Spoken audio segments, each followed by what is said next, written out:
Welcome back to normal baseball. The Astros have signed Josh Hader, making their bullpen scarier than ever. The Dodgers have built a super team, and it might be a bad thing for baseball. And finally, there's a lot of free agents still out there like Blake Snell, Cody Bellinger, and Jordan Montgomery. We're going to talk about all that and a whole lot more because a lot has happened since we last did this. We are back now, though, and we're ready to update you on everything going on in baseball right now. Yeah, let's get after it. Yeah, there's a lot of fun stuff going on.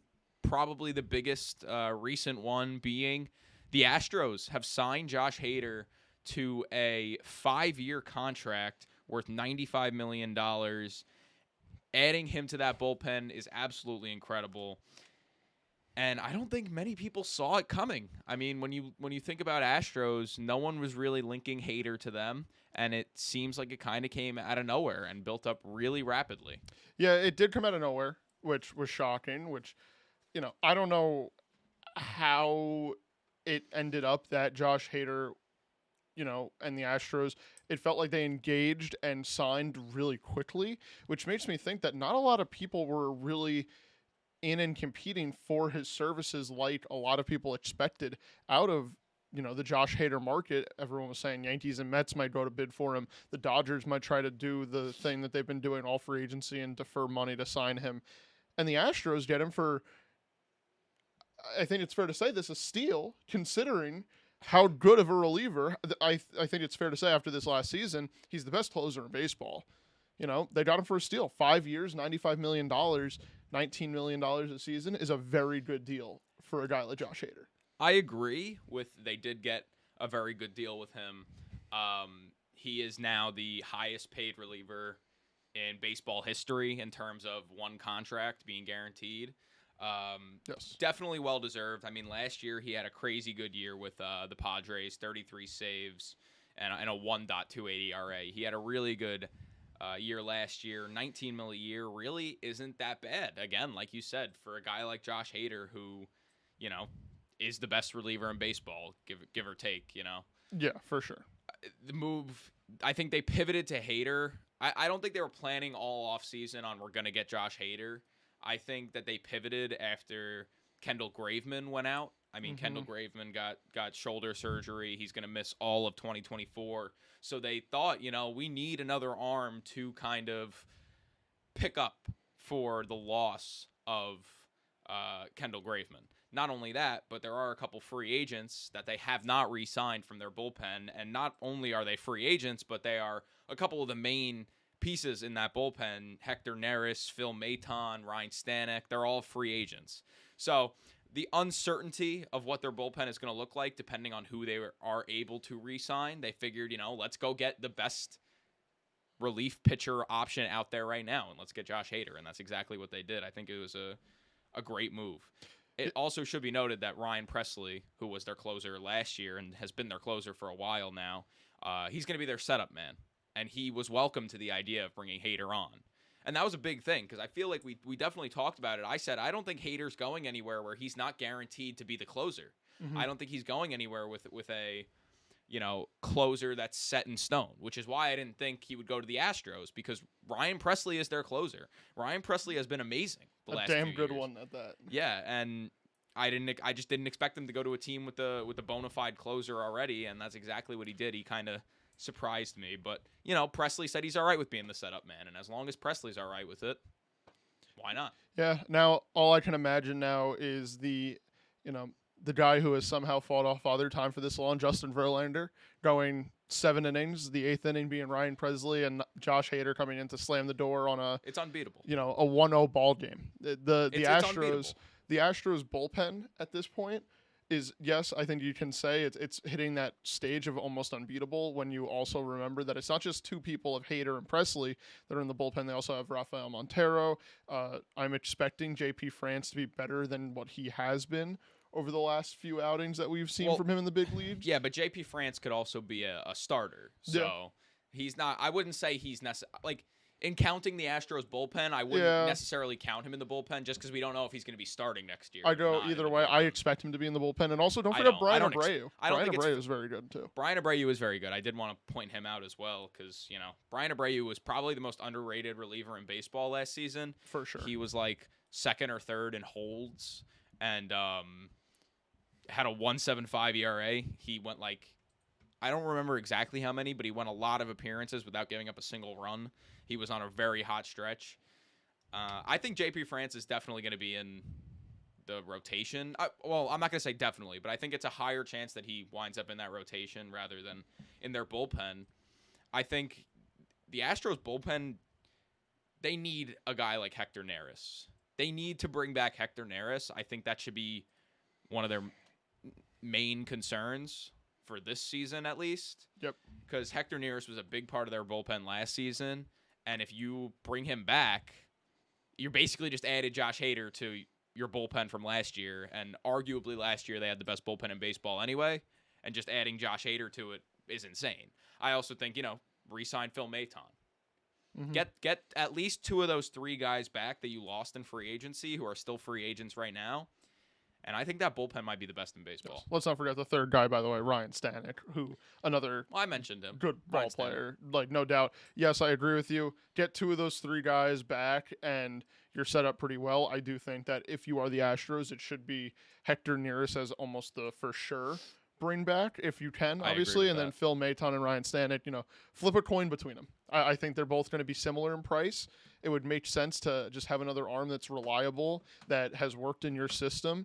It makes sense rather than trying to rely on either a young guy from AAA or bringing in someone who is not used to the grind of being on a very dominant Astros team. I think it's just the right thing to do. Well, now the question I have for you is, as it stands currently, without Neris, Stanek, and Maton, do the Astros have the best bullpen in baseball, just kind of based off Abreu, Presley, and Hader, having those three guys in your bullpen? Obviously you have Ronel Blanco and Rafael Montero, but as the three main guys being Brian Abreu, Ryan Presley, and Josh Hader, do the Astros have the best bullpen in baseball as it currently stands? As of right now, there's a good part of me, I would say 90% of me, wants to just say yes, because not only are they the names, but they're the good names.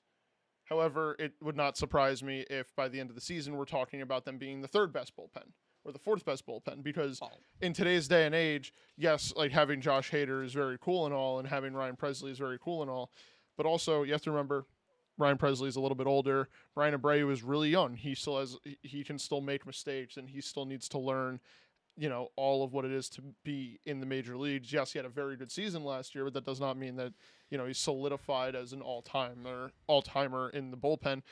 And Josh Hader, how will he now adjust going against the American League West, Central, East? I don't know. We're going to find out, and I'm excited to see it. All right, fair enough. I mean, I think, again, like you said, I wouldn't be surprised if towards the end of the season maybe they didn't have the by far best bullpen in baseball. Yes.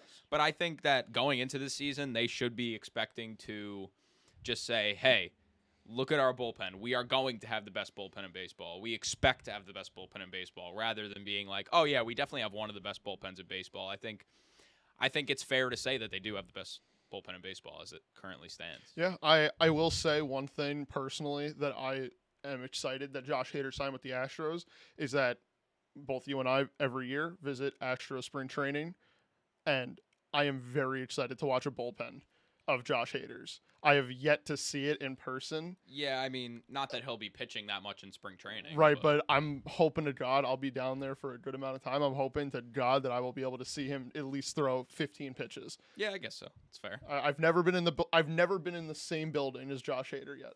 Really? Yep. Interesting. So that'll be fun to see. Fair enough.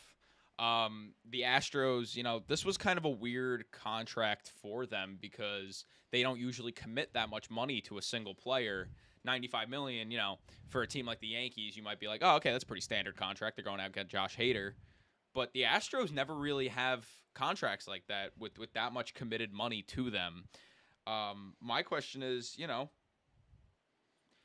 does them spending big on Josh Hader indicate that they're willing to spend big on extensions to keep Jose Altuve, Alex Bregman, Kyle Tucker, who are all going to be free agents within the next, either next year or 2 years? what do you kind of think is the thought process for the Astros right now in terms of the future? So let's just get the first thing out of the way. Okay. Altuve's not going anywhere. That I agree. Jim Crane, the owner of the Astros, has come out and said for the last 3 years now, no matter what happens in terms of free agency with any of their players, the one guy that they will make sure is still on the team for the rest of his career is Jose Altuve. So I think no matter what happens, Altuve will get re-signed or get an extension. Even if he does hit the market, it might just be him saying, let me go get my value, and then I just need you guys to match it, which if you're the Astros, you have to say yes because he's one of the best players in franchise history for the Astros. Yep. Won an MVP and is an absolute cornerstone. Then you look to the next guy, Alex Bregman. What do you think Alex Bregman would do in the free agent market? Well, again, I agree with you on Altuve. Altuve's not going anywhere, and I think it is a little dangerous for Altuve to say, let me test the market, you match the value, because I think if you're the Astros, you should say, listen, I understand like you wanting to wring every single last dollar you could possibly get in free agency out of us, but don't you want to also help us keep Bregman here and keep Tucker here so you're not alone? Not even not alone, because they could get other guys, but the guys you've been with and the guys you love, the guys who you've been through thick and thin with, why wouldn't you want to just help us keep them here? And the way Altuve can help keep them there is if he not necessarily takes a pay cut, but doesn't, wring every single last dollar he can get out of them. I think if you're the Astros, realistically, you're not going to be able to re-sign all three of those guys. That's just way out of their budget.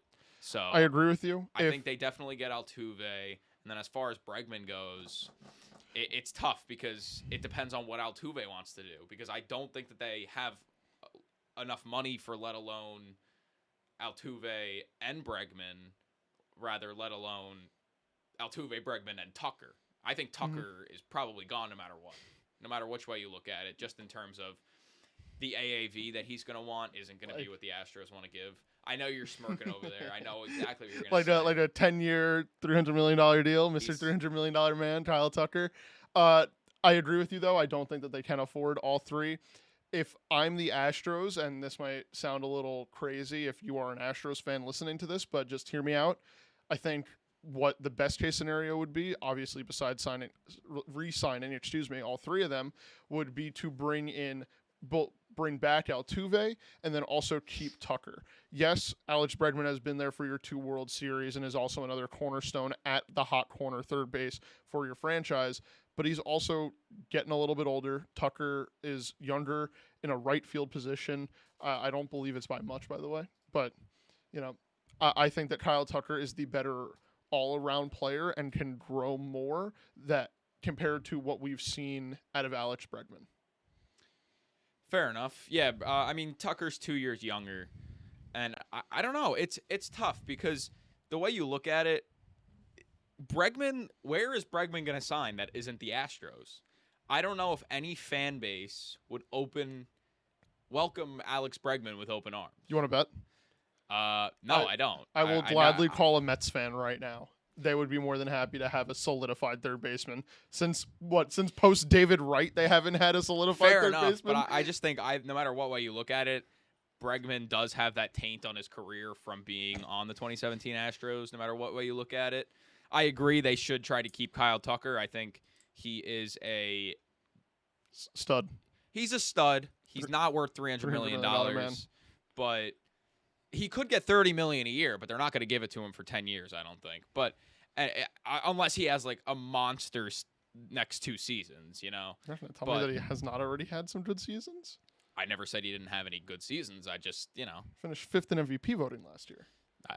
Did I say that last season he didn't have a good season? I never said that. I said if he has Kyle a monster season, then he'll get a long contract. When you say monster, do you mean like World Series? Not World Series, like MVP? I mean like top 3 MVP. Oh boy, that'd be fun. Make it to the finalist or be in the conversation for MVP. Because I feel like, last year he came 5th in MVP voting, but there weren't people going out there going, oh yeah, I think Kyle Tucker should probably win the MVP. Shohei Ohtani was also in the American League. You were saying like every year there's like, oh yeah, Shohei's going to win MVP or like Aaron Judge is going to win MVP, but like But if he didn't have that season, this guy would have won MVP.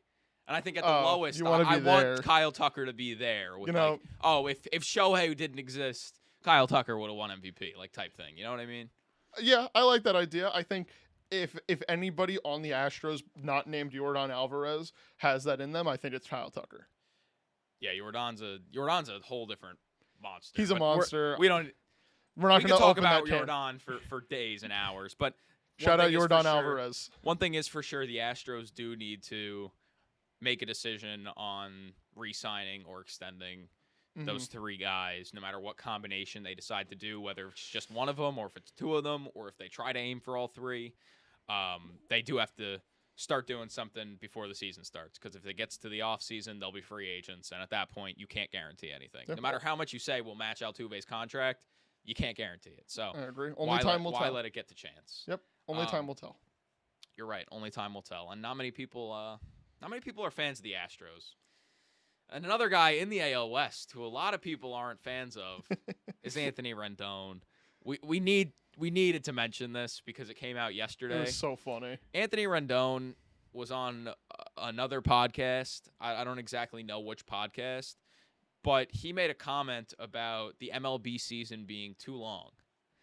And I think it might just be the funniest quote I've ever heard in my entire life, because Anthony Rendon is sitting here saying he wants the MLB to shorten the season because the season's too long. Anthony Rendon doesn't play in the seasons. His seasons are short.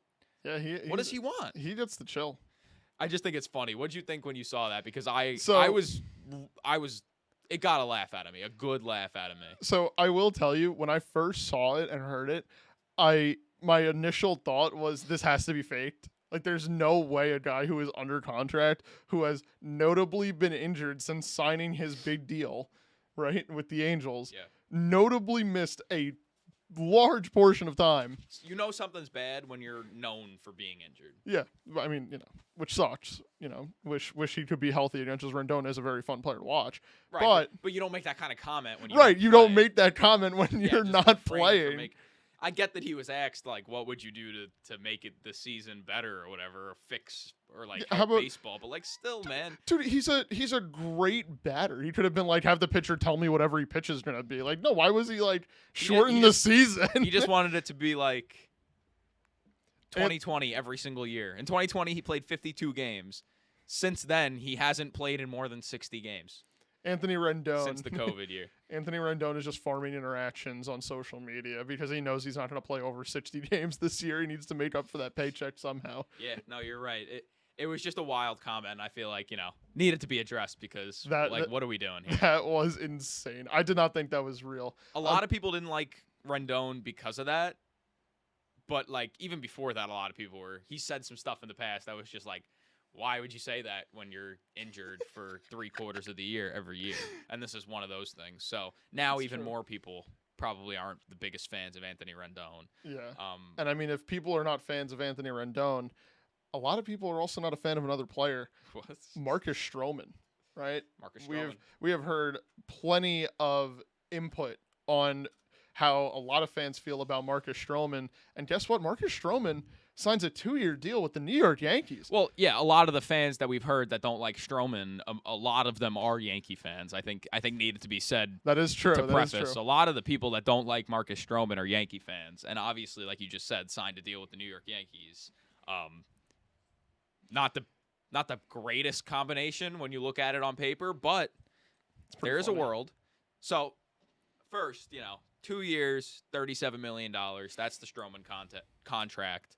There is a 3rd-year vesting player option if he reaches 140 innings pitched in 2025. So not next year, the year after. If he pitches in 140 innings, he can opt into the 3rd year of the contract. Mm-hmm. He opted out of $21 million with the Cubs next year because he wanted, he wanted to longevity, guarantee that he'll be pitching for at least another 2 or 3 years for like a major league team, no matter what. Yep. Whatever. Makes sense. Signs with the Yankees, which, as the rumors were ramping up, everyone was like, hasn't he said in the past that he doesn't want to play for the Yankees? A lot of bad things about the Yankees. And yes, he has. So that's why it came to even more of a shock that he signed with them. But He did, and I think it was not a bad signing, to be quite honest with you. $18.5 million a year. Stroman was amazing last year. He got injured, which kind of, hurt his momentum a little bit, I'd say, and maybe he had a couple bad starts because of the injury. But overall, he had an amazing year. This was the Yankees' pivot from Blake Snell because, well, we'll get into it in a minute, but Blake Snell wasn't really an option for the Yankees because of how much money they were asking for, or how much money he was asking for. So they pivot to Stroman, and I think it's a great fit. Ground ball rate in the 94th percentile last year in Yankee Stadium. That's really important, keeping the ball on the ground because of the short porch in left field. Definitely is important. Pitching to contact in general. I think it's a really good fit. I like it. Yeah, I don't mind it. I think it was the best possible pivot that you could make after hearing back from Scott Boras and the Blake Snell camp saying that, the only contract that Blake Snell has been offered yet is not good enough. So you pivot to Marcus Stroman, which, yes, like you said, is a very good deal. My only hope is that he really, how do I say this properly? I want to see Marcus Stroman become the biggest Yankee. I want to see him really embrace it and not get caught up in all the arguing on Twitter and dealing with a bunch of stuff off the field or arguing with fans or doing anything like what we saw Rodon do. Right, Rodon? That's how you pronounce it? Yeah. Oh my God, I'm thinking Rendon. Sorry.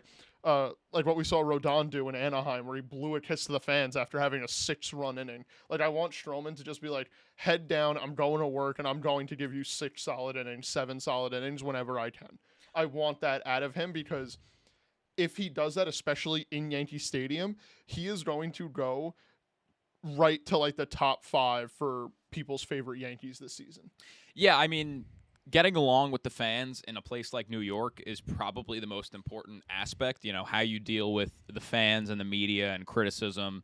And, Stroman can say all he wants that, me and Brian Cashman or me and Hal buried the hatchet, everything's fine. Now I just got to make it up to the fans. You could say that all you want, but until it actually happens and we see you, the first time you get criticized, not clapping back at fans on Twitter, like you said, once we see that happen, then it could be, then you'll start to build fans in New York. And I think that'll quickly happen. And if he's pitching like he pitched last year, I think that he will turn into a fan favorite. Because I think for Yankee fans, it's more of I feel like a situation you hate him if he's not playing for you, but you absolutely love him if he is playing for you. And I think it's going to be one of those types of situations.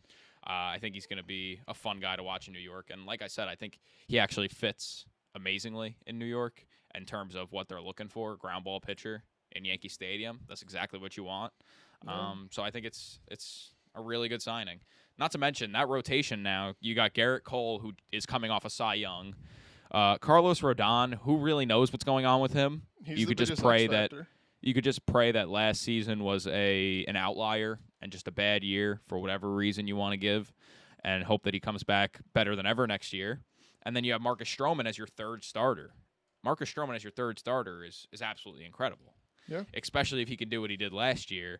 And then looking past that, Clark Schmidt, I think he's an underdog this year, dark horse rather. Picked it up towards the end of the season. This year, yeah, he really picked it up towards the end of the season, and they got rid of Mike King, who they converted to a starter, which just showed that they were more focused on having Clark Schmidt be one of their starters in their rotation. And then you got Nestor Cortez, who was injured for most of last season, but when he wasn't injured, he looked pretty good.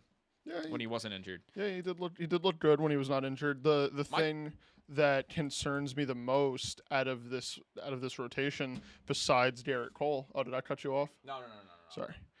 Besides Garrett Cole is both Rodon and Stroman, two guys who, especially if the Yankees make the playoffs, are going to have to lean on a lot to pick up the slack and try to win games when Garrett Cole's not on the mound. They have, over the last, I think, last season we saw it, they broke down, especially Stroman towards the end of the season, wound up not pitching as much as he should have down the stretch because of an injury. Carlos Rodon dealing with an injury, prior to the season starting, delays his season debut with the Yankees, and then he comes back, and then he keeps going back and forth from the IL, dealing with an injury. I need to see both of them healthy, and then I can really say to you, hey, this this Yankee rotation looks good. Yeah, I mean, well, Stroman still pitched in 27 games for the Cubs last year, Yeah, so it's he not did. like he was injured for a significant amount of time, and he wasn't injured when the season ended either. So he really just missed like No, 2 or but he 3 weeks missed- in the middle of the yeah. season, which, I mean, not middle, more towards the end of the season, but not at the end. I So he believe- was still there when the Cubs were making that last stretch to make the playoffs. I don't think that he's an injury-prone guy. I don't think you have to worry about him not getting injured. Well- Or I don't think you have to worry about him getting injured, rather. I don't think that's a concern. I think it's a big concern with Carlos Rodon, but I don't think for Stroman it should be a notable concern for Yankee fans. Let me just put it to you like Or the this, by the way. He had 20 starts of strictly like being like the starter type of guy. No, he had 25 starts. No, I know. I'm gonna finish. Then his next 7 appearances, because I think he had what you said 25 starts. Then he had, I believe, two like little appearances out of the bullpen. He did not go for over 4 innings because he was still like he was basically rehabbing an injury in the majors, which I don't know how to feel about that. If you are the Cubs and Marcus Stroman, you're like, I still want to go out there because I can hit the market and all that. Like I want to try to put myself in a position to succeed. But if you're the Yankees, if I'm the Yankees or if I'm just looking at that, I'm like, is he going to break down towards the end of the season, or is that just a fluke as he gets older? Make sense? I see what you mean, but I wouldn't necessarily say that all of those starts at the end were just because he was rehabbing in the majors. He did have 64 pitches in one of them, so how are you really going to go past? He gave up 3 earned, 5 hits. Obviously, I don't know the exact game, how it played out, but you can't really just say that they were having him on a pitch limit because they weren't. He wasn't pitching great in the last couple games of the season, so that could have also been why they take him out. I don't know. I gotcha. I don't think you have to worry about concerned about a possible injury going into the season. He's not. No, not going That's the into the point I'm trying to season. make. He's not one of these guys where you're like, oh my God, I really hope he doesn't get injured. He gets injured a lot, so there's a good chance that he gets injured. When you look at a guy like Carlos Rodon, I say it's very fair to say, I really hope Rodon doesn't get injured. There's a pretty good chance, not a pretty good chance that he will get injured, but we've seen him get injured before, especially last year. He couldn't stay healthy. I hope he can stay healthy next year. That, I feel like, is a very fair thing to say. It annoyed me. Is that fair to say? It annoyed me a little bit. I want to see Carlos Rodon actually pitch because even last year, Carlos Rodon only started 14 games, which it seems like a lot in hindsight, but Not enough. when you look at it, it was like 14 games, but it wasn't 14 straight games, and then he got injured again. He was injured on and off, so you don't really know when he was healthy, truly healthy pitching. So I'm hoping he can come in next year, or rather this upcoming season, and be healthy and stay healthy and be good. Yeah, for sure. That comes to the question: Will the Yankees sign another starter? Because the Yankees wanted Blake Snell. They offered him a pretty darn good contract, if I do say so myself, and Snell declined. Yeah, So I very don't- good contract. I don't know if there's any other options for the Yankees. I mean, there's Jordan Montgomery, who is still a free agent, but I mean, when you look at the rotation, I just named it: Garrett Cole, Carlos Rodon, Marcus Stroman, Clark Schmidt, Nestor Cortez. Where do you have room for another guy that you would sign? They want Clark Schmidt to be a starter. It's evident that they want Clark Schmidt to be a starter. So I don't think that they would. Well, they did sign Luke Weaver. I don't think they would kick Clark Schmidt out of the rotation. I mean, Luke Weaver will not be in the Yankees rotation at the beginning of the season. So let's stop pretending Yeah, that he I know. might be. No, I know. I just wanted to make the joke. Nestor Cortez too. They're not taking him out of the No, he's not rotation. going So anywhere. I don't know. Do you have room to sign a 6th starter? Not really. There's a world where it works, but right now the Yankees should not try to experiment with a 6th starter. Yeah, especially with the starter market's kind of shallow. I mean, it was pretty deep at the beginning of the offseason, but now it's a little shallow. Just maybe stick with what you got, let the rest play out. Another team that signed a starter recently is the Chicago Cubs. The Chicago Cubs signed a Japanese pitcher after missing out on Yoshinobu Yamamoto, who they were linked to after missing out on him. They signed Shota Imanaga. Imanaga. My fault. Shota Imanaga. Obviously, as the season gets closer and during next season, I'll master that name. But I haven't said it too much yet, so I'm still mastering that. But we'll get there. Yes. I love this signing for the Cubs. This is the guy who started the finals in the World Baseball Classic for Team Japan. He was in Japan for 8 years in his career, had a 2.66 ERA. This is a great signing for the Cubs. 4 years, $53 million. Not a little only, funny contract that I'll say after you say what you want to say. Not only is it a good contract, but it also it's very interesting to me that Imanaga took less money from the Cubs just to play in Chicago. And if you watch his press conference, which, if you have not, go back, find it on YouTube, find it somewhere, because it's a very good press conference. He is smiling from ear to ear. I think that he had it in his mind that Chicago is where he wanted to be.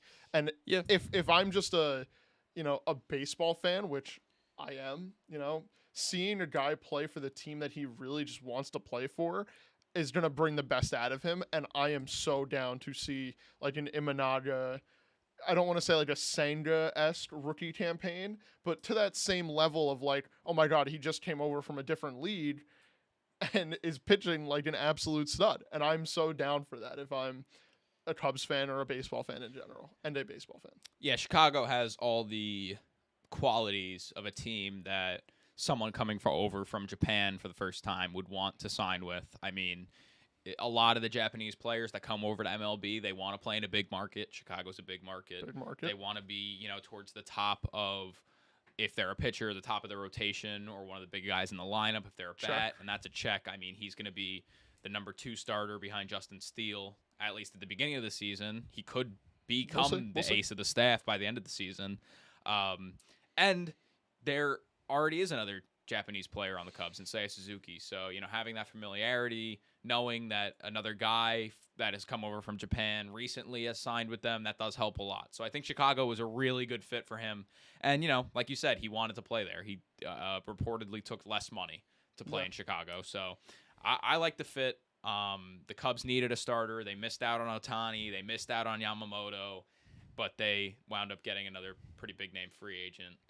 Good situation. Also, first move that the Cubs have made since bringing in. Oh, I forgot his name. I mean, you could just say first big move the Cubs have made since missing out on Ohtani. True. But they brought in the manager from Craig Counsell. Yes, since bringing in Craig Counsell. Before Ohtani. Yeah. I know. First move that they've made. We hadn't really heard anything from the Cubs since the Ohtani news, and then this just kind of came out of nowhere. But I love it. Now, if I'm the Cubs, sign Bellinger, and I think, although you do not get Ohtani, it's still a very good offseason. I would agree. Bellinger is still out there, so where do you go if you're the Cubs from here? Obviously, I still think their rotation might need a little work. I'm a little confused on what they want to do with that. I don't know if they're going to be having a tryout in spring training, because their rotation, you got Justin Steele, Tyone, Imanaga, who's going to be in the rotation, obviously. Kyle Hendricks going to be in the rotation, definitely. And then you have this fight between guys like Jordan Hicks, Hayden Wesneski, Ben Brown, Cade Horton, and then Javier Assad, who really was a starter towards the end of the season. Not only was he a starter, but he was a pretty darn good starter towards the end of the season. He was. So now there's this competition, I feel like, between all these young starters that the Cubs have. Which one of them do they want in their rotation? Because obviously they don't have room for a 7-man rotation. Even 6-man rotation is kind of borderline not really a good thing to do if you're looking to have your starting pitchers actually play often and be on a good schedule. Of course. I think, and I want you to hear me out, and Cubs fans, if any of you are listening, please give me your input on this. I think the best course of action for them would be to go get Blake Snell, to solidify that you have a full rotation all the way through, and then use your younger guys who you might have been saying are going to compete for the final spot, use them at the trade deadline to try to bolster up your lineup if someone does get injured. Knock on wood, that does not happen, but, that's part of the sport. Or, if you need to solidify your bullpen a little bit more, do that. I think that is the best course of action for the Cubs. It would certainly be a very good option. The only issue I see with it is, what are you willing to pay for Blake Snell? Because Blake Snell reportedly wants $200 million, more than $200 million in free agency. And to a lot of people, and evidently every single team in baseball, That is way too much for Blake Snell, for a guy who averages 5 innings with 5 walks. You know, you could give up no earned runs, but averaging 5 innings, 5 walks is not great, even no matter what your other stats are. Yeah. So, I don't know. Blake Snell seems to think he's worth $200 million. The Yankees offered him a contract that was close to $200 million, but it wasn't $200 million. Or it was close to the AAV, but I don't think it was necessarily the deal was $200 million. And he's insisting that he wants $200 million. And the rumor mill for Blake Snell is very quiet, just in terms of what teams are linked to him, if he's meeting with specific teams. There's not much coming out about it. Yankees, by the way, offered him a 6-year, $150 million contract. Right. And he as of wants, right now, like 6 years, $200 million. Yeah. He's going insane over here. What's insane to me is that as of right now, That's the only offer that Blake Snell has received publicly. Publicly, The only public offer that Blake Snell has received. Which is let's because just say is Blake Snell worth $200 million? Do you think Blake Snell's worth $200 million? Honestly, I think it would depend on the rest of the team around him. If you are a team like, okay, take money out of the equation, and let's just say everyone gets the same exact contract no matter what, like $2 million, whatever. What? Right? Imagine if he was on the Braves. We would be saying, oh my God, the Braves have Blake Snell. The Braves have shown time and time again, and they're going to try to do it with Chris Sale this season, that they know how to fix pitchers and make them even better than how they've already been. So it's like the Braves with Snell would be very, very good. But then if Snell goes and he's like, all right, screw it, Rockies, I'll take your deal. Give me the Chris Bryant special, please. I'll take that. You're looking at the Rockies and you're like, who really cares? I think it's really dependent on what type of team Snell winds up going to. And I think at this point in free agency, we have to sit back and look at it and say, it might be best case scenario for him to just go back to San Diego. But isn't it kind of the opposite of what you're saying then? Because he's not worth $200 million if you're a good team. If you're a bad team, then you're just overpaying for no reason for this guy. I'm saying like you have to pay the price for him, but I think ultimately a lot of it is going to be based on where he's going. But I don't think good teams are going to want to pay $200 million for this guy. I think that's the point that I'm trying to make, at least, is that good teams are going to be like, look, we're already paying all these guys this much money. We don't want to, whatever the reason is, we don't want to go over this luxury tax. We just don't want to pay you that much money per year. Mm-hmm. I think if you're a good team, you don't think he's worth $200 million.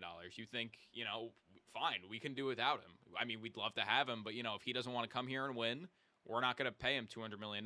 Like, if he's going to want to win, he's going to have to not take $200 million to play with us. Because, like, the Braves don't need Blake Snell. Yes, the Braves, if the Braves had Blake Snell, you'd be like, oh, my God, like, that's insane. But right. They don't need Blake Snell. It's not like they're saying, we have to sign Blake Snell to be a contender next year. Like, they don't. So, I don't know. I don't think the ball is in Snell's court, but he's acting like it is. No, I completely I get your point, and I understand it. I agree with you. I just don't know. Like, if I'm Blake Snell, I'm sitting here, and I'm kind of pissed because it's almost February now, and pitchers and catchers are reporting on Valentine's Day, and guess what? I still don't even know where I'm going. I don't know if I'm reporting in Arizona, which is very close to his home, or if he has to go all the way across the freaking United States and head on down to Tampa or to, Palm Beach, somewhere over there. I don't, like, if I'm Blake Snell, I just want to know what I'm doing. And at the end of the day, yes, you can be like, it's a lot of money going from $150 million to $200 million. He's still set. You're still being handed over $100 million, barring that you, of course, play. But that goes back to my point. The ball's not in his court. No, not at all. If he's the one sitting there saying, oh, I just want to know where I'm playing. This is getting annoying. I just want to sign. Then don't insist on $200 million. He's fine. I think he's just saying, like, I want $200 million. Like, is it him or is it Scott Boras? I think it's it's a mixture of both. It'd be wrong to say that it's not a mixture of both. It would, unless I think Snell's it's saying no, I don't want $200 million. Just sign with this team. I don't think it is, because if the player wants to sign with the team and he's like, oh yeah, I want to sign there, that's a good contract for me. Then what are The, you the gonna agent do? can't say, no, it's not. You're not doing that. That's not how that works. And the agent can't not tell him about offers because, well, we saw with that. Freddie Freeman, his agent not telling him offers. That became a whole thing. He got So Blake blacklisted. Snell is seeing every single offer he's getting, and he's the one that ultimately makes the decision on where to sign. Yeah, So that's insane to me. I don't know. I think the biggest thing with it is that he saw the contract that Yoshinobu Yamamoto got, and he's thinking, let me cater to that market value. And I think I have more value than him or whatever it is, saying that this is the market. You just proved it by signing Yamamoto. This is what I want because of that. And while we're on the topic, Speak to the devil. Yoshinobu Yamamoto has been signed by the Los Angeles Dodgers in a crazy move, a 12-year, $325 million deal with a $50 million signing bonus, the longest deal ever for a pitcher in MLB history. This contract is another funky one. Just like the Ohtani contract, this one has some major deferrals. They're not as extreme as the Ohtani contract. No deferrals. It's straight up. There's a lot of opt-outs and there's a couple of incentives. The Yamamoto contract has deferrals. Yeah, For sure. Yeah, I'm very sure of that. All right. The deferrals are it's a $325 million deal. Obviously, the signing bonus he gets $20 million on February 1st and $30 million on July 1st. And then the deferrals are in 2024 he makes $5 million. In 2025 he makes $10 million. 2026 he makes $12 million. And then 2027 to 2029 he makes $26 million. 2030 to 2031 he makes $29 million. And then from 2032 to 2035 it's $28 million. This is my fault. It's backloaded. That's my fault. My fault. It's not deferrals, but it's a backloaded contract. So they're deferring money to the back of the contract, whatever. So he's not. My point is he's not getting paid. What's the math on that? $325 million divided by 12. 325. Do the turkey math a little bit. That's he's not making $27 million a year. Ooh. So for the next 3 years, definitely 3 years, they're not paying that much for him. Which means that in the next 3 years, they'll have a lot more money to spend. So are we surprised? Again, not deferrals, but backloaded contract, heavily backloaded. And getting more into the contract, the funkiness of this contract. So there are opt-outs in the contract, and there's three different scenarios for the opt-out. If he has Tommy John surgery or any elbow injury that puts him on the IL for 134 consecutive days from the years of 2024 to 2029, he would be able to opt out after 2031 and 2033. So basically, if he gets a major elbow injury in the next 5 years, then he can opt out after 2031 and 2033. If he doesn't get a major elbow injury, he can opt out after 2039 and 2031. So the only big difference is that it's 2 years earlier for both cases for the opt-outs. So it's just a matter of if he can opt out earlier or later. He still kind of has control, I'd say. Yes, you would think it would be if he gets a injured, team option. The Dodgers would be able to opt out, but no, it's such a weird. Yeah, like if a weird thing to me. If I'm a pitcher that's getting paid the most amount of money ever for a starting pitcher in Major League Baseball history, and I go down and I'm never the same pitcher again, why in God's name would I opt out of making all that money? Right. Like, it's weird. What a stupid. I genuinely might have been a typo. Might have been a typo on the Dodgers end, and Yamamoto saw that and his agent and was like, "I take it." But I get why they would do this, because they're saying, if you get injured, if you have Tommy John that puts you out for a year or even 2, we want you for the 2 years that you miss. We want you for the time you miss, so you won't be able to opt out for another 2 years. We're keeping you for at least another 2 years. Yeah, it's just weird that it's a player. That's the sense that they're going for. He also can't block any trades, but he can, if he does get traded, he can opt out of the contract whenever the year after. So if he gets traded in the middle of July, he can opt out at after the The World end of that Series, season. no matter what. Yep. No matter And what also, year it is. My favorite one is that he can block the team from sending him down to AAA. He has to voluntarily agree to go down to Yeah. AAA. That's the funniest thing to me because the NPB has time and time again been reported to be just basically AAA baseball for like in America in terms of the skill set, which yes, Yamamoto still had a 1.78 ERA, which is absolutely fantastic. How will that translate over to America? We don't know. He got paid like it's going to transfer over great, and I really hope it does. But if I'm a starting pitcher and I'm struggling, especially in the beginning of this massive contract, maybe take a few starts in AAA. No way. I- Are you kidding me? They're I not don't paying know. him $325 million to pitch in AAA for. No, I agree with you, but I'm saying worst comes to worst. I think it's always a good option to have, and I think it's bad that he's going to control it because if he doesn't learn in the majors, it's just going to look like a really bad contract very quickly. I don't know. I'd love to check this. I haven't checked it, and I honestly don't know how I'd check it. But I feel like that's a pretty normal thing when a big name free agent is coming over from Japan. I'd be willing to bet that that's a pretty normal thing when a big name free agent is coming from Japan. I mean, What, the he's an blocking or sending down? Yes, I think that's a normal thing. You know, if he gets injured, they're going to be like, look, listen, like, why, like, go to the minors. Just go to. I don't think he's going to give them a hard time if they try to send him to the minors after an injury or something. But I mean, he's a established starter in professional baseball. He was one of the biggest name free agents. You just gave him $325 million.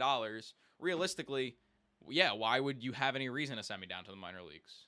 You know, I'm coming here to pitch in the major leagues for your team. I'm not coming here so that you can send me down 2 months into the season to develop. Like, I don't know. It seems like a fairly normal thing. If I was a big name free agent coming over from Japan, I'd say, well, yeah, if you really want to sign me, if you really believe in me, then, you know, why would you need to send me to the minors anyway? Okay. And then if you do bad, you're guaranteed to still be starting in the majors. Because, again, the guys coming over from Japan are not coming over to play in the minor leagues. They're not doing that. So, Also, he's coming over at 25 years old. That's insane. Like, yeah, coming over at 25 years old, and he's already had a 7-year career. Yep. This guy has been going for a while, and No end in sight. I'm interested to see how he does. The Dodgers rotation, he obviously is the ace of the staff, because that's just a given. Shohei Ohtani will be back in 2025, rather, not next season. We've talked about that extensively, you know, with the elbow injury. Especially off camera. Then you have Tyler Glasnow, who they just traded for. They traded for and extended him, which is pretty cool. Tyler Glasnow is a good addition to the rotation, but going back to what we were talking about earlier, kind of with the Yankees and very similar to Carlos Rodon, you know, Glasnow is an injury-prone individual. So you're just hoping, if you're a Dodger fan, that he can stay healthy. Because if he can't stay healthy, then you're in for a rude awakening, especially having just extended him right after trading for him. So you're really hoping, if you're a Dodgers fan, that Glasnow could stay healthy. Then you got Walker Buehler, who's coming off a 2-year absence from the majors after getting Tommy John surgery. Bobby Miller was a rookie last year, pitched really well. And then Emmett Sheehan. I don't really know what to think. I didn't watch too many of his starts personally. Nor did but I. He had some pretty good numbers in some of them. He had a couple bad starts, but he had a couple really impressive starts as well. So Dodgers rotation, not looking too bad, especially considering towards the end of last season, it was looking really bad. Yeah. So, yeah. I will say, too, that they also have Tony Gonsolin still Missing all of next year, though. Is it confirmed that he's missing all of the season? He had Tommy John surgery in September, so yeah, I'd assume he's missing all of next season. Really? I feel like he went down like before the All-Star break. Did he really? No. Wow. Well, then I missed a lot of his starts. I feel bad for that. No, he didn't start that much. He didn't pitch at all. Okay, yeah, so I'm not crazy. No, he did pitch. He did not pitch at all. He pitched. Did he didn't come back till like later in the year. He was injured before that. Okay, that's what I'm. He started 20 games. Okay. He came back in his first start was late April. Yeah, so he missed like the first month of the season. Yeah. Okay. And then he pitched until late August, where he was injured to get Tommy John. Yeah. Okay. And then sorry, because I think he went on the IL for a few weeks, but he didn't actually get Tommy John till like a month later. Mm-hmm. So he's been out for a while. But yeah, again, you are right. They do have Tony Gonsolin. That's even looking forward to 2025. You really hate 2025. You keep trying to say 2026. 2026. even numbers. What can I say? Understandable. And also they have Dustin May, who got flexor tendon surgery. I'm not too sure when he's going to come back, but if he comes back next season, he's a pretty good addition to that rotation. Yeah. And then you could also say, like, are they going to re-sign Kershaw? I mean, Kershaw's played 16 years with them. He hasn't retired, and he's a free agent right now. Same age as DeGrom. He had a crazy year last year. I want to say he was one of the most underrated pitchers in baseball last year.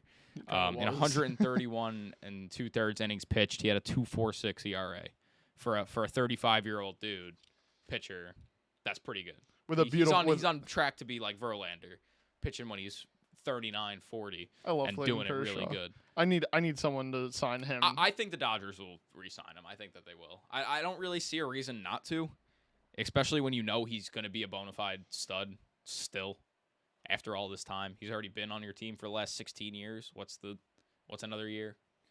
Well, to be fair, he does command a lot of money. I believe $25 million. But then again, $20 million probably is what he would get. Then again, they've deferred so much money and backloaded so many contracts that it's like you can't afford to do that and it's probably still be under whatever luxury tax threshold you're not wanting to touch if you're the Dodgers, apparently. Yeah, even though they just signed their new TV deal, $9.5 billion. I just think it'd be smart to sign him. I think it's just the right decision to make. They did make another signing, Teoscar Hernandez, on a 1-year deal worth $23.5 million. Another deferred contract. What a shock. Teoscar is only going to be making $15 million of it next year, and then he'll be making $8.5 million from the years of 2030 to 2039. So another deferred contract for the Dodgers, giving them time to or giving them opportunities to sign more people or just to not go over their luxury tax thresholds. Okay, I'm going to say something, and then I'm going to ask you a question. You ready? Go for it. The Dodgers deferring $8.5 million, I think, was a generational troll job. I think it's hilarious. It's like, well, they're just like, well, we're deferring money. Yeah, they're like, why not? I guess, which I think was hilarious. Now, the question that I give to you: we've talked about every Dodgers contract from Shohei Ohtani to the most recent in Teoscar Hernandez. Is what the Dodgers are doing bad for baseball? They do have a super team. On paper, they do. On paper, I'd still say I'd say a super team is defined by on paper. Okay, yeah. I'd argue because you could say a super team did really bad. You know, they don't have to do good to be a super team. I actually don't think it's as bad for baseball as everyone thinks. In terms of they're gonna have to pay that money eventually. So when you look at it, they're paying the same amount of money, and then later on down the road, it might cause them to not get some other big name free agents because they're like, oh God, we have to pay Shohei Ohtani $68 million this year. I don't know if we can afford this free agent that we might sign for $50 million a year. So I don't really know. We're gonna have to wait to see if it's bad for baseball because will other teams start to do this? Will we see more and more contracts get deferred money like up the wazoo, like in Shohei Ohtani's contract? Are we going to start seeing that more? And I really don't think we will. I think Shohei Ohtani's contract was one of a kind. I don't think it's going to set a precedent for the future unless you get another guy like Shohei Ohtani. So I don't think it's bad for baseball. No. Okay. I will say that I agree with a good amount of what you're saying. However, I do, at the end of the day, think it is not the best thing for baseball because the Dodgers being a big market team, I think it's fair to say that every big name free agent market that you can think of, like the top of your head, which is right now Yankees, Dodgers, Mets, Cubs. So that's 4, right? Big and then markets. The Giants. I guess that's 5 big markets. They're the only realistic teams that can afford to do stuff like this in terms of like the amount deferred. However, every team can defer a contract, Right. And I mean, it is explicitly in the CBA that you could defer as much money as you want. If they were really worried about it, they would have said you can't defer a certain amount of money. You know? Yes, but then the issue with me is that most 20 other teams in baseball cannot afford to defer, what could be considered like, Shohei Ohtani, when it's all said and done, is getting paid $700 million. Some teams, their payroll does not hit $700 million over the course of a 10-year span. Right. But so it's like... But again, that goes back to, if they're really worried about that, then they should take it out of the rule. They shouldn't. No, I agree with you. There's nothing that can be done about it right now. Obviously, it's a conversation for the next CBA holdout, which is inevitably coming because it always does. I just think I think it's a little bit too much. Like I don't want to say it should be a rule that you cannot defer that amount of money, but I also think it's a little like, at the service level, every team is going to be like, well, we could have done that. Just Shohei didn't give us that offer. No, but I agree with you in the sense of, it is kind of ridiculous because now they can go out and get all these other. I mean, that's why Teoscar Hernandez signed with them. He explicitly signed with them because he wanted to be on the super team that is the Dodgers. Let it be known, he had a 4-year deal. Right, he could have taken a multi-year deal contract. But he decided not to because he wanted to be on the Dodgers next year. Like he wanted to play for the Dodgers. He wants to play for that team. I also think the Dodgers really did want Teoscar Hernandez. I think they see something in him, whatever that may be. I mean, he was really good against lefties. I know that's a big thing for him. Like really good against lefties, crushes left-handed pitching. Mashed him. So I think that could be a big thing. I think that's why they kind of deferred the contract. They're like, okay, we'll give you $23.5 million, but we won't give it to you all this year, just to kind of not have you on the books for $23.5 million for 1 year because we don't think that's what you're worth for 1 year, maybe. Yeah. Something like that. But my favorite part of the Dodgers over the last few years is that they've always found a player that on paper his numbers don't look amazing, and they've done it for the past couple seasons. Last season, most notably, was Jason Hayward, who they literally, like, the Cubs bought out Jason Hayward. That's how bad he was performing. Then he comes over to the Dodgers, and now I don't see a lineup that Jason Hayward is not a part of for this upcoming season for the Dodgers, which I think is pretty funny. I think that that's exactly what they're going to do with Teoscar Hernandez. He's going to continue to absolutely mash the cover off the ball against lefties, and they're going to figure out why he cannot hit righties that well. And we're going to be talking about Teoscar Hernandez hitting 287 down the stretch, and he's only seen right-handed pitching since the All-Star break. We're going to see that type of thing. To me, the biggest aspect of Teoscar Hernandez's game that I want to see if it changes from going to the Dodgers is his strikeouts. Yeah. He had 211 strikeouts last season, which was top 5 worst in the AL, or top 5 highest in the AL, however you want to look at it. Pretty funny. I don't know if they explicitly got him to focus on right-handed pitching, or just focus on right hand. He's good against lefties. to fix him for right-handed pitching. Sorry. Against right-handed pitching. Or if they got him to say, what if we just teach this guy to not strike out as much, make more contact with the ball, which, I guess goes hand in hand with, start seeing righties better. But I'm interested to see if his strikeout count goes down, because I think if you're going to fix his problem with not being good against right-handed pitching, it starts with just saying, listen, you have to take the strikeouts down. We know it's part of your game, and that's the trade-off to having the dominant hitting against lefties. But if you can minimize the strikeouts and just make more contact, you're golden. So what you're basically saying, by the way, is go back to the 2021 version of himself, which I think statistically looks the best, in my opinion. Overall, that is, only 148 strikeouts and an 870 OPS, as compared to 2023 with the Mariners, 211 strikeouts and a 741 OPS. It's very clear that he is trading the strikeouts. He is taking more strikeouts in order to ensure more hard hit, more contact, and all that, But that's just a product of being a power guy, a power right-handed guy.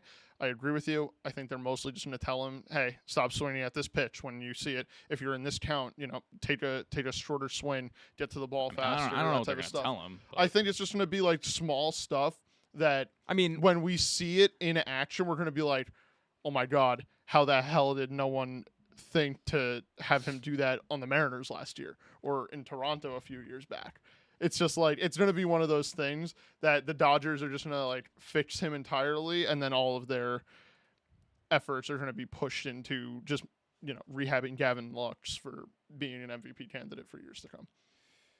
Yeah, I mean, we're also acting like he is batting like 190 against right-handed pitching. No, he he's still not. bats He's 250 against righties. So yeah, he's you know, not bad even against right-handed pitching. it's just the strikeouts. That's I was in the middle of a calculation actually. I want to see. Ooh, I cut you off. Hold I'm on. sorry. My turkey math. 143.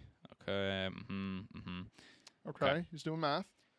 Yeah, he just strikes out a lot. Yeah, he does. Just gotta stop striking out. He does. Good turkey math. Good turkey math. Well, what I was trying to do was seeing his at-bat to strikeout ratio for lefties against righties, because obviously you face lefties a lot less, so you want to look at more of the average rather than the count. Yep. But he actually strikes out more per at-bat against lefties, technically. It's 2.9 strikeouts. Wait. You do the turkey math wrong. Do you want me to do it? 2.9 strikeouts per at-bat. He strikes out more than once an at-bat? Strikeout to at-bat ratio is high. It's around the same for lefties and righties is what I'm trying to say. Like, he strikes out the same percent of times against lefties and righties. Okay. That makes sense. Okay. It took me a minute to find the wording, but that makes sense. He strikes out the same percent of times against lefties and righties. Yes. So he strikes out at the same rate against both. Yes. Is what I'm trying to say. He also has a 100-point OPS swing against right-handed and left-handed but I'm batters. not saying that's not what I'm talking about. I know, but I'm not talking. Obviously, he is better against lefties. I was just going. I'm talking about strikeouts. So it's not that it's something with righties that makes him strike out more. He strikes out the same ratio. Okay. Oh, I do. Okay. Yeah, I'm misunderstanding you. I got you. Yes. I get you now. So it's not like when he sees a righty, he swings and misses, or he strikes out more because it's a righty. God, I'm just picturing him in the box. Oh my God, it's a righty. I have to swing more. Well, no, that doesn't make sense. No, either. no, I know. It's I'm not like just there's making one. a joke of it. I'm saying like it's not like there's one pitch that right-handed pitchers throw to him that like gets him every time. Like he strikes out a lot against lefties too when you look at it per at bat. Yeah. That was way more complicated than it had to be. That definitely was. The Dodgers outfield looks like James Outman, Jason Hayward, and Teoscar Hernandez. They also have Manuel Margot, who came over in the Tyler Glasnow trade. Underrated and bench. Chris Taylor, who's been there for about 55 years. I think Chris Taylor was actually... He's that team. He was built in the Dodgers lab about 500 years ago, and they've just kept him on ice until they needed someone he's played other places in his career. But no, he hasn't. At this point, to me, it's just like, Chris Taylor's on the Dodgers. Yeah, Yeah, Chris he's Taylor not is going on the anywhere else. Well. And now we're here.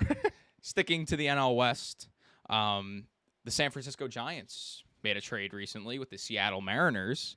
They picked up a former Cy Young winner in Robbie Ray. The Giants got Robbie Ray in exchange for Mitch Haniger, Anthony DeSclafani, and then also, I don't know if it was in that same trade. Different trade. The Mariners also got Luke Raley from the Rays for Jose Caballero. Obviously, he'll be like the next Jose Altuve now that he's on the Rays. No, Derek Cole troll. He's but there. The biggest thing in this trade is former Cy Young winner Robbie Ray going to the San Francisco Giants. Is this another salary dump by the Mariners is the biggest question here. Honestly, I'm just going to tell you straight up right now, it is. I just don't know why they did it, because it does not look like they're even trying to make any moves in free agency. As for the trade, I know why they did it. if you don't look at the money aspect of it, I think it's not a bad trade. Robbie Ray, since he has lost the ability to really pitch at that Cy Young level that he did in Toronto, he has not been that good. I think his most notable appearance for the Mariners was in the American League Divisional Series, where Yordan Alvarez had a walk-off absolute nuke against him. So, get a fresh start in a more pitcher-friendly ballpark in Giant Stadium, or whatever they call it now, Oracle, AT&T, Candlestick, I don't know, one of the names. But good refresh for him. And if you're the Mariners, hey, Mitch Haniger and Anthony DeSclafani, a guy who can eat innings. Mitch Haniger, hometown favorite. I think that's the way that I can look at it. What is your input on it? I think it's a fine trade. I mean, I don't think it was well, do you want my opinion? My opinion is it's just a salary dump by the Mariners. Yes. I think when you look at it, the guys they got back, Mitch Haniger is only signed for the next year. Is it just this year coming up or next year too? I believe it's 2 years.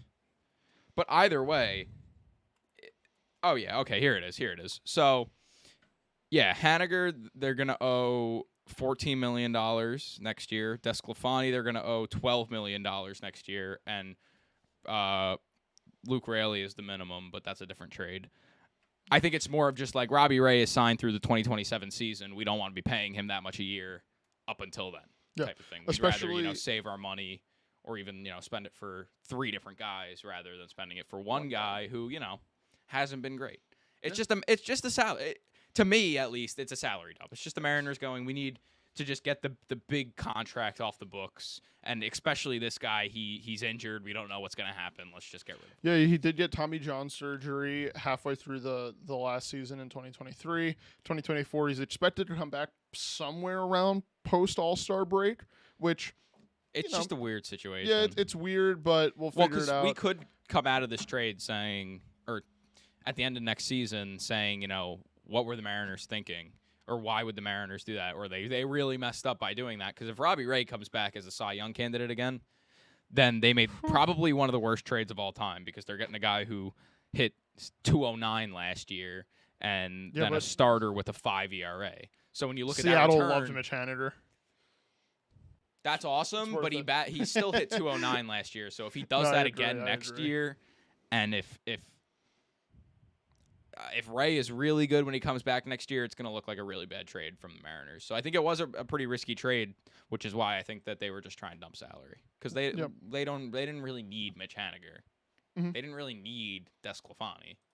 So yeah, no what are you other going reason to do that trade other than dumping salary. And then we already talked about the Rays side of things where they got Caballero, who is going to be like the greatest player of all time somehow, the end of next season because that's what the Rays do. True, that's true. Now, and they got rid of Luke Raley, which just weird, but I guess it's just because he is approaching free agency. I think. Well, I was going to say for the Mariners. For the Mariners, it looks really good. I mean, he's not really approaching free agency, by the way. Luke Raley is he not like 2 years away? No. Luke Raley is not close to free agency. Really? I think it's arbitration. It's a classic Rays. They see something in Caballero, and they just like, take. Well, Raley, also they have like a massive hole in their infield. So well, I think Raley is a breakout candidate. Yes. He could go to the Mariners and like put up some crazy numbers, and everyone's like, "Whoa, I forgot he even got traded to the Mariners." Like that was a great trade, but I didn't think it at the time. Like it could turn out to be sneaky good trade. What's so funny? Just the way. Whoa, I forgot he got traded. Yeah, I mean. That's how I can see it playing out. If Raley has a breakout year, I'd argue that he had a really good year last year. He hit 249 with an 824 OPS, 19 homers, 23 stolen bases, or 23 doubles rather, 14 stolen bases, and in just 118 games. So give him a full season in a new place. Hopefully he's comfortable, and hopefully he has a crazy good year. And at the end of the year, we're saying, the Mariners did really good trading for that guy. I'm going to say book it right now. That will be a conversation we have in the middle of June watching a Mariners game together. I hope so. Oh my God, Luke Raley got traded? I forgot about that. I hope so, because that would make them forget about if Robbie Ray comes back and does some crazy good things. True. The Giants' rotation is looking actually pretty good. Logan Webb, Ross Stripling. Obviously, Logan Webb is far and away their ace. But now you get Robbie Ray coming back, especially even not just next year, but the year after that. Or not this upcoming season, the year after that. What do you mean a few years? Well, they have him for a few years. No, but I'm saying like we're not going into the season putting Robbie Ray in that rotation. There's no point in having him in that rotation looking at it preseason. Mm-hmm. Jordan Hicks is now in their rotation. And yes, you heard me right. Jordan Hicks. They signed him to a 4-year, $44 million contract. Performance incentives could get that contract up to $52 million. But if you remember, Jordan Hicks is actually a reliever. A very hard And- throwing one at that. And if you also remember, I am talking about the Giants' rotation, not their bullpen. So, yes, the Giants will be trying out Jordan Hicks as a starting pitcher next year, something So that weird. the St. Louis Cardinals did try to do. They started him as a starter. Didn't work out too well for a number of different reasons, but the Giants are going to be trying to do it again. And what do you think? I think it's weird. I just don't think that starting such a power heavy pitcher of Jordan Hicks' caliber, who's also so young, by the way, is a good idea. I guess for this season it might work because the Giants, let's be real, are not really contending for anything. And I guess they're just kind of looking into the future of like, hey, if Jordan Hicks can somehow manage to maintain his speed throughout 6 innings of work, we have a very good starter on our hands. I just don't think Jordan Hicks can. I mean, you're talking about a guy who can throw 104 miles an hour if he really puts his all into it. Right, that's what went wrong with when it happened when he tried it with the Cardinals.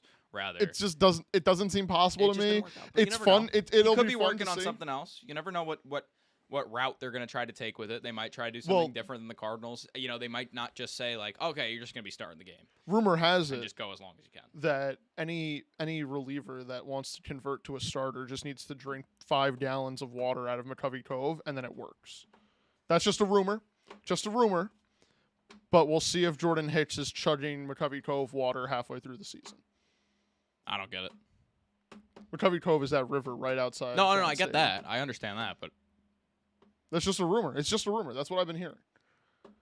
If you drink 10 gallons of McCovey Cove water, you just said 5. 5, excuse me. If you can drink 5 gallons of McCovey Cove water, then there is a world where you can turn into a good starting pitcher. It's just a rumor, but we'll see if Jordan Hicks is drinking McCovey Cove water. We'll see him out there in between innings, by the way, like with a very long straw. The Kansas City Royals have made a lot of signings this offseason, which They have. which is a little weird because the Royals were, if you remember, I'd say bottom. They were bottom of the barrel. They were bottom 2. They were a bottom 2 team in baseball last season. Whether you want to say they were worse than the Athletics, I think it's a very good debate. I think that they were just as bad. But they have made a lot of signings this offseason. They signed Michael Wacha to a 2-year deal with an opt-out after the first year. Seth Lugo to a 3-year deal. And then in their bullpen, they signed Will Smith, World Series winner, 3-time World Series winner, back-to-back-to-back, ongoing. An ongoing thing, by the way. Nick Anderson, Chris Stratton, Kyle Wright they got in a trade with the Braves. And then in their lineup, they signed Mike Brosseau. I don't know if you remember him. A couple years ago, he was on the Rays. He went to Japan for a couple of years, but I think that that's just a name to look out for. And Hunter Renfroe, they signed to a 2-year deal. What are the Royals doing? Because I don't think the signings they've made make them any significantly better or say like, oh, okay, they're going to try to contend. They're not going to try to contend. I don't think they're going to try to contend this year. And most of these contracts are done after either this year or next year. I don't think they're contending either this year or next year. So that brings the question, what are the Royals doing? Are they just aiming to trade these players? I think that's the biggest question. Are they playing for the trade deadline? I'm going to be honest and tell you I cannot really tell because the Royals ownership is very, I don't want to say old school, but they're very adamant on like, hey, we own a baseball team and we're not going to really shy away from that. We're going to try to put the best product on the field that they can. And I think that that's just simply what they're doing. As of right now, I assume that their goal is to not figure out a way to trade all these guys at the deadline. If things do go south and let's just say the Royals are not super duper competitive, I think that they need to be 10 games out of being 500 towards going into the trade deadline, trade rumor season. That's part bold. Of the season. That's actually kind of bold. No, I'm saying that's where they sort of need to be because let's be fair. Well, need to be. If Vinny Pasquantino comes back and is fully healthy, and their younger guys like Melendez and Bobby Wood Jr. take the jump, along with Hunter Renfroe being a very, very good baseball player, which goes under the radar 99% of the time, their lineup should be okay. Their starting pitching should be okay. But if you're talking okay, then you could easily say then what's the point? Like you're to just put the best product on the field at the end of the day. I think at the end of the day, they're playing for, let's hope these guys play really, really good so that the trade deadline we can hand them off to a contender and get some good prospects back. I mean, especially with a team like, say, the Dodgers, you can get some decent. If they need another starter or even a bat like Hunter Renfroe, God knows what would happen. This is just an example. Like a team like the Dodgers, you could be like, well, we have Michael Wacha. We have Seth Lugo, who has a 2 ERA this year or a 2.5 ERA this year. Yeah. We have him. We'll trade him to you gladly. We just need a decent prospect, and I think they'll build prospect capital that way. And I think I don't know. I see Michael Wacha because Will Smith. Why would Will Smith sign a 1-year deal with the Kansas City Royals? Well, because he won. I can almost guarantee you that a contending team would take him for $5 million. Or more. For 1 year. I think a contending team would give him the exact same contract, so why would he pick the Royals? I just don't. I don't know. It's weird. Maybe, so that's what makes me think they're just playing for the trade deadline and playing. They have in mind that we want to trade these guys, and we'll trade them at the deadline. Will Smith is went to high school in Georgia. Yeah, so there's no correlation. Yeah, there's no correlation. It doesn't make any sense. It doesn't make any sense. No, it's weird. It's weird. I think the Royals are just trying to put a good product on the field, and I'm not going to fault them at all. However, obviously, I think their backup, their fallback option, or their safety net is, hey, we can trade these guys away for prospect capita, which is a very fair assessment to make. You cannot rule that out, especially for a team that's not a big market. It's a very good option to have. I just think that right now they're trying to put the best product on the field. And for that, Royals ownership, thank you so much. Because I like watching the Royals. I like their City Connect. I'm wearing their shirt right now. I'm actually not going to thank the Royals ownership. If they are playing to put the best product, good, but I don't know that for sure. I think that's just what it no looks one like. really knows. I think that they might be just having in mind that we're probably going to trade these guys. I mean, evidently you can make the argument that it is a fallback because they're saying, let's get as many good guys as we can, see how the season goes, and it could go really well. Yeah. Hell, anything is better than whatever the hell happened to them last season because the Royals were not a good team last season. No, not great. It was kind of hard to watch the Royals, and it's sad because Bobby Witt Jr.'s such a fun guy to watch, and they have some fun guys to watch. Pasquantino was really fun to watch last year before he got injured. Love the Royals. So yeah, we'll see MJ what the Royals Melendez, do. MJ Melendez, fun. Top fun 6 in MVP voting this season. What? Calling it for the second year in a row. I'm going to say that he's going to finish top 6 in MVP voting. You said that last year? I did say it last year. That might be like. You told me it was very disrespectful last year. That is disrespectful. No, I need a top 6 finish out of MJ Melendez. That might be one of the worst sports takes of all time.